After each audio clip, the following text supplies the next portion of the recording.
It was very exciting Friday to not only get sworn in, but to see all these new members of Congress as part of this new Republican majority, both House majority, Senate majority, with President Trump coming in just a couple of weeks. We have over 30 new Republicans that are a part of this majority, and their enthusiasm is contagious. They came to do big things, and we have big things planned, and I'll talk about a couple of those things, but we started by doing something that maybe some of you were a little disappointed in. We actually only took one ballot to elect Mike Johnson as our speaker, and I think that showed you just how focused this new majority is on doing our work. We have a lot to do. We did not have time last week to go multiple rounds and try to have a lot of internal fights.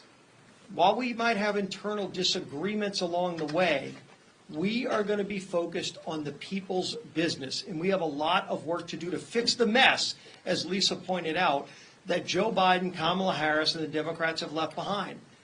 Just look what Joe Biden did a couple of days ago. Puts out another executive order to make it harder to produce American energy. Another kick to the gut of hardworking families. Those people in the middle class, he talks about the middle class, he talks about hardworking people. And yet he passes policy after policy to kick them in the gut and raise costs on them.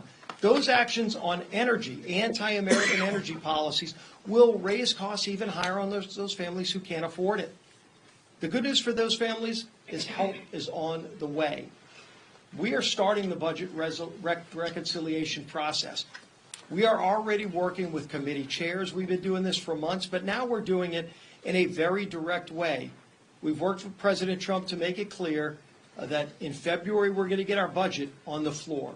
The committees will be working by March to actually get the policies in place to not only secure the border, to get good energy policy in place, to reverse a lot of these radical regulations that are crushing families across America, but to just get Washington to have some common sense again, as President Trump has talked about, and then to move that through the House by April.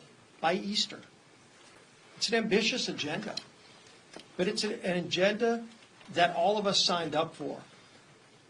We're starting today with the Lake and Riley Act, the bill we passed last Congress, but Chuck Schumer made it clear he was not going to allow through his far-left radical Senate. Well, now we have a new Senate, and John Thune wants to move that bill as early as this week. So that is good news to people like Addison. Real people like Addison who have real stories, where Washington had left them behind and didn't care about their problems. The good news for them is there's a new light in Washington. There's a new sign of hope in Washington where we're going to be addressing the problems that families are facing. And we're going to do it quickly. This is going to move at rapid speed because the problems America faces cannot wait. So this Congress is open for business, and it's ready to move fast. You're going to see that aggressive agenda led by our first ballot speaker, Mike Johnson.